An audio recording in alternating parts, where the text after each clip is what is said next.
দেউতা তোমাৰ চুলি বৰকৈ পকিছে দেই পকিবই আৰু বুঢ়া মানুহ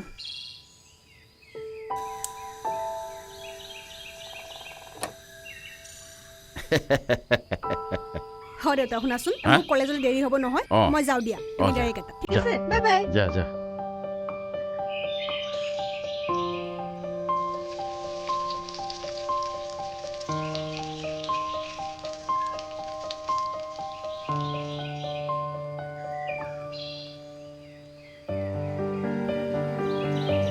ৰূপা অ মা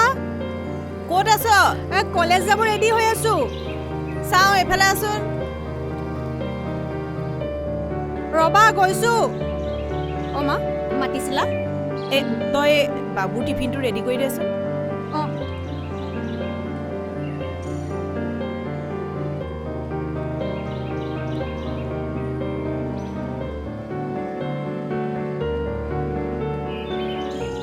আৰু শুন তই আজি কলেজলৈ যাব নালাগে মানে মোৰ আজি ইম্পৰ্টেণ্ট ক্লাছ আছে মই কৈছো নহয় তই যাব নালাগে বুলি চা আজি দেউতাৰৰ পেহীয়েকৰ জীয়েক আহিব গতিকে তই মোক অলপ ৰন্ধা বঢ়াত সহায় কৰি দিবি আকৌ মা মই নোৱাৰো মই কলেজলৈ যাবই লাগিব হ'ব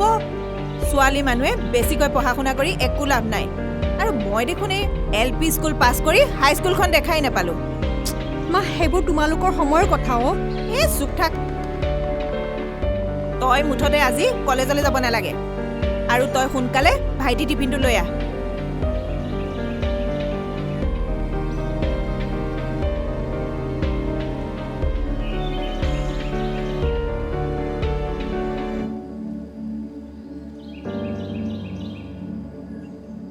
দেউতা বাবুৱে সদায় স্কুললৈ যাব পাৰে কিন্তু মায়ে মোকে কলেজলৈ যাব নিদিয়ে কিয় দেউতা চা ইজনী কথাটো তই বুজি পোৱা নাই মায়ে কিবা এটা ভাবিহে তেনেকৈ কৈছে আচল কথা নোকোৱাই কিয় মই ছোৱালী মানুহ যে পঢ়া শুনা কৰি একো লাভ নাই ল'ৰা মানুহেহে পঢ়িব লাগে সেইটোৱে নহয় জানো নহয় চোৱা দেউতা নাৰীৰ শিক্ষাৰ অবিহনে এটা জাতি এখন দেশ কেতিয়াও সফল হ'ব নোৱাৰে দে বাবু তোমাৰ স্কুললৈ যাবলৈ দেৰি হৈ যাব নহয় যোৱা বাই মা বাই বা বাই দেউতা বাই ভালকে যাবা দেই চা তোৰ কথা শুনি শুনি আমি ইতিমধ্যে কেইবাটাও সম্বন্ধ নাকচ কৰিছো তোৰ এতিয়া বিয়াৰ বয়সো হৈ গৈছে মুঠতে এইবাৰ ল'ৰা আহিলে তোক সোনকালে মই বিয়া দিমেই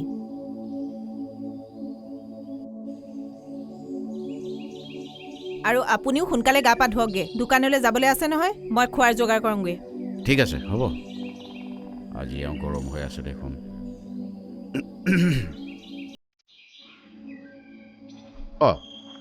তহঁত আহিলি দাদা ৰা ইহঁত আহি পালেহিহে মামা দাদা আৰু বাবু দাদা ক'ত বাবু দাদা স্কুললৈ গ'ল নহয় যোৱা তুমি ভিতৰত খেলাগে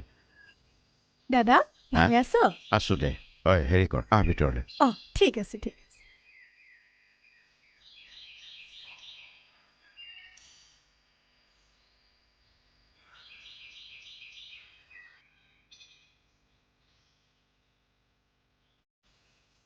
আজিকালি গাভৰু ছোৱালীবোৰক লৈ যিবোৰ ঘটনা ঘটি আছে চিন্তা কৰিবলগীয়া হৈছে দেই কথাবোৰ তাকেই কিয় আমাৰ সেই গোপাল মাষ্টৰৰ ছোৱালীজনীৰ কি হৈছিল মনত নাই এৰাও মনত পৰিলে কিবা ভয়ে লাগি যায় আমাৰ এই ৰূপাজনীকে চাচোন কেৱল পঢ়া আৰু পঢ়াৰ বাদে আৰু তাই একো কথাই শুনিব নোখোজে অকল পঢ়ি থাকিলেই নহ'ব নহয় বয়সৰতো এটা কথা আছে কথাটো অৱশ্যে হয় এটা কাম কৰ যিমান পাৰ সোনকালে ৰূপাক বিয়া দি উলিয়াই দে ৰাণী আহিছে যেতিয়া কথাটো পাতিবই লাগিব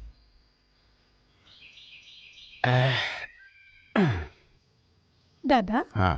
তোৰ দোকানখন কেনে চলিছে দোকান চলি আছে দে আৰু জানই নহয় আজিকালি মানুহবোৰে সেই বাকীৰ পইচা দিওঁতে মাহৰ মূৰত বহুত দেৰি কৰে ৰাণী বৌ লোৱা চাহ লোৱা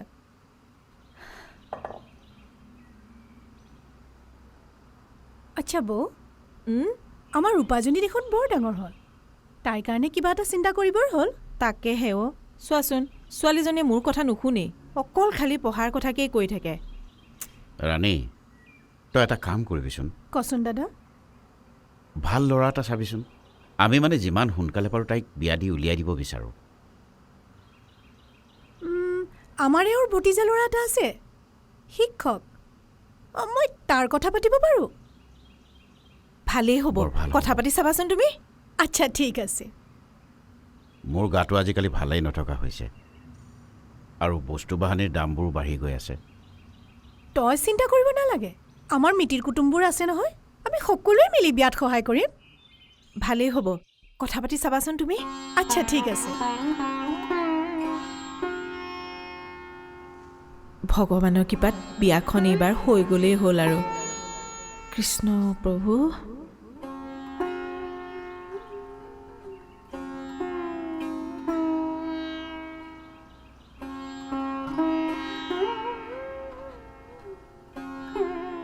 ৰূপা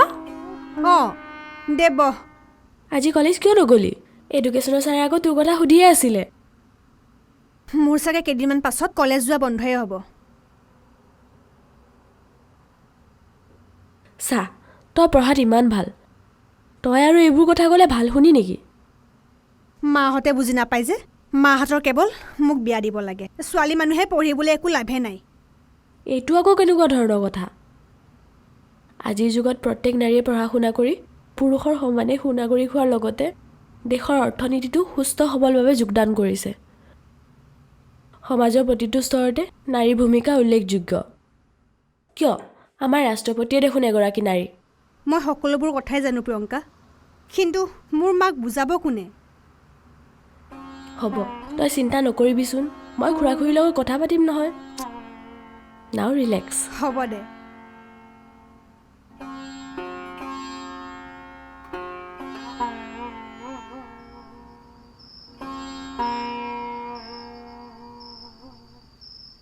হেল্ল' হ'ব অঁ ৰাণী কোৱা আমি ইহঁতক লৈ অহা কাইলৈ যাম হেল্ল' শুনিছেনে অঁ হয় নেকি অঁ অঁ ঠিক আছে আহিবা দিয়া অঁ আপোনালোকে কিন্তু সাজু হৈ থাকিব দেই অঁ অঁ ঠিক আছে দিয়া অঁ ঠিক আছে ৰাখিছোঁ হেৰি এই শুনকচোন অঁ গৈছোঁ অঁ কোৱাচোন কি হ'ল হেৰি এই ৰাণীয়ে ফোন কৰিছিলে হা? কাইলৈ বোলে ল'ৰা ঘৰৰ মানুহ লৈ আহিব অঁ ভালেই বুজিছা কিন্তু আমাৰ এই যদি আকৌ আগৰ দৰে কিবা আপুনি বেছিকৈ ছোৱালীজনীক মূৰৰ ওপৰত তুলি লাই নিদিব এইবাৰ কিন্তু ল'ৰাটো যদি ভাল হয় বিয়া দিমেই তাইক মই হ'ব দিয়া তুমি কৈছা যেতিয়া বাবু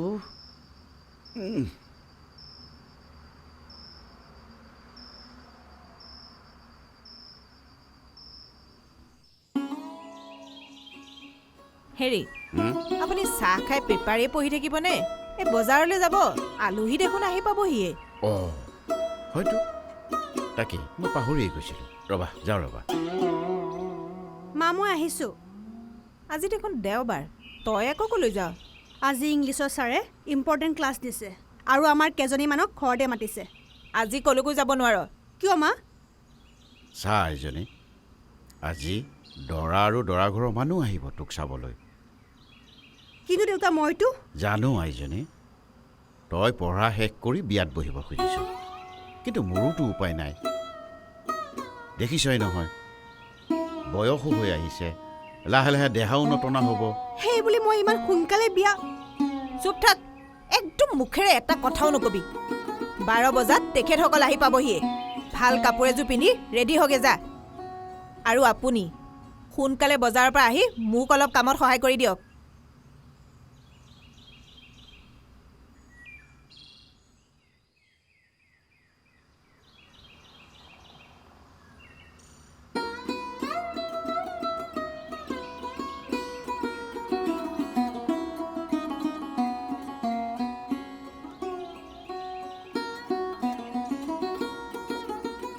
মা দেউতাই মোৰ মনৰ ইচ্ছাটো কিয় বুজি নাপায়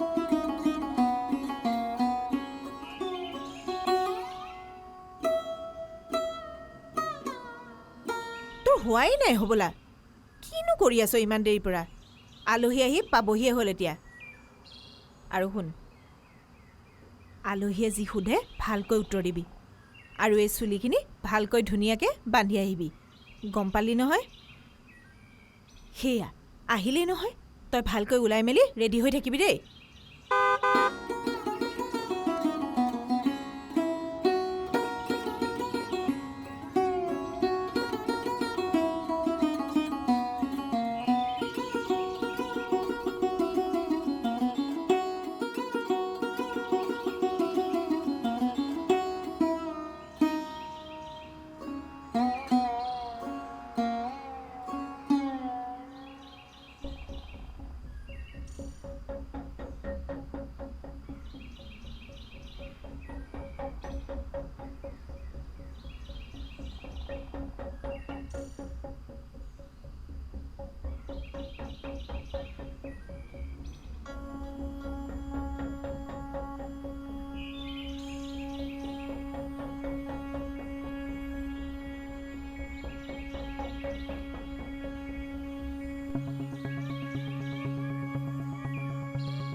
এতিয়া আচল কথা বতৰাবোৰ হ'লেই যেতিয়া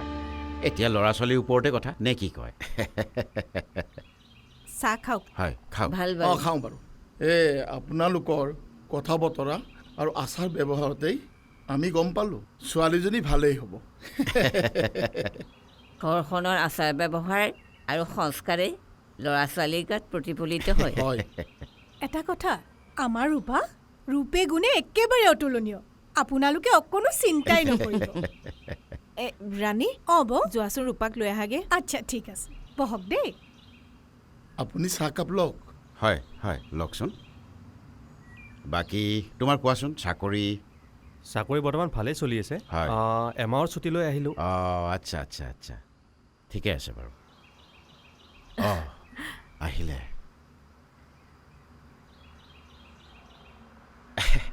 এয়াই আমাৰ ছোৱালী তোমাৰ নামটো কি ৰূপাঞ্জলি তোমাৰ দেউতাৰ মুখৰ পৰা আমি গোটেইখিনি কথা গম পাইছোঁ এতিয়া আমাৰ ল'ৰা আৰু তোমাৰ মত মিলিলেই আমি বিয়াখনলৈ আগবাঢ়িব পাৰোঁ নে কি কয় ৰাণী এই উৰণিখন গুচাই দিয়াচোন আমাৰ ই আকৌ তাইক চাবলৈ ব্যাকুল হৈ আছে নহয়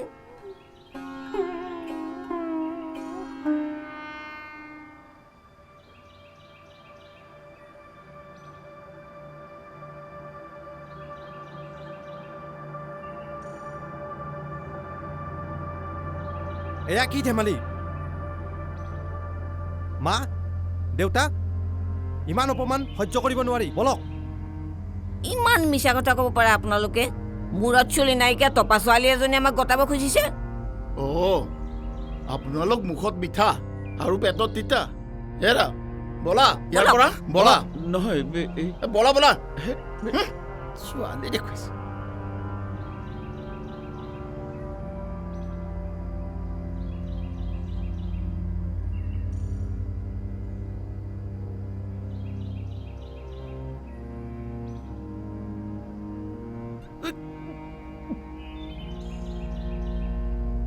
হেৰি কি হ'ল হা কি হৈছে চাওঁ পানী অকণ খওকচোন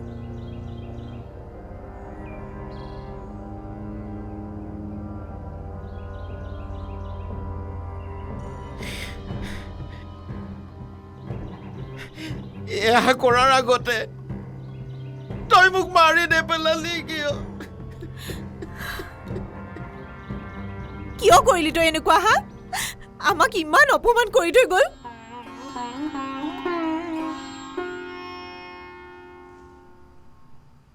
তোমালোকে মুঠেও দুখ নকৰিবা মা দেউতা মোক ক্ষমা কৰি দিবা মই ইমান বাধা দিয়াৰ স্বত্তেও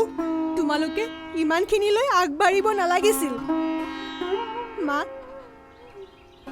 পুৰণিকলীয়া ৰীতি নীতিৰে চলি থকা আমাৰ সমাজখন পৰিৱৰ্তনৰ বৰ প্ৰয়োজন সময়ৰ আচুৰত বহুতো পৰম্পৰাই ইতিমধ্যে পৃথিৱীৰ পৰা নিচিন্ন হৈ গৈছে দেউতা ছোৱালী মানে ঘৰৰ কাম কৰা বিয়া হোৱা সন্তান জন্ম দিয়া প্ৰাণী নহয় ছোৱালী মানে দেৱী দুৰ্গা লক্ষী সৰস্বতীও হ'ব পাৰে মাথো সুযোগ সময় আৰু পৰিয়ালৰ সমৰ্থন লাগে মা আজি মই মূৰৰ চুলিখিনি ঘূৰাই দিছোঁ কেৱল পঢ়াৰ স্বাৰ্থত শিক্ষা আহৰণ কৰি জীৱনটো নিজৰ আৰু সমাজৰ কামত ভাগ লোৱাৰ স্বাৰ্থত দেউতা মোৰ পঢ়া শেষ হয় মানে মোৰ চুলি আগৰ দৰে দীঘল হৈ যাব আৰু মোক ইচ্ছামতে পঢ়ি ল'ব দিয়া তাৰ পাছত তোমালোকৰ ইচ্ছামতে মই বিয়াত বহিম আৰু এগৰাকী সফল নাৰী হৈ সমাজত জীৱন নিৰ্বাহ কৰিম দেউতা আৰু পাৰা যদি মোক আজিৰ ঘটনাটোৰ বাবে মোক ক্ষমা কৰি দিবা দেউতা তই পঢ়াৰ বাবে তোৰ ৰূপখিনিক অঞ্জলি দিলি আৰু সেইকাৰণে হয়তো ভগৱানে আমাৰ হতুৱাই তোৰ নাম ৰূপাঞ্জলি ৰাখিছিল নামটোৰ সাৰ্থকতা তই লাভ কৰিলি আই মা মোক পাৰিলে ক্ষমা কৰি দিয়া হ'ব দে তই পঢ়া শুনা কৰি ল তাৰপিছত তোৰ বিয়া বাৰুৰ কথা চিন্তা কৰিম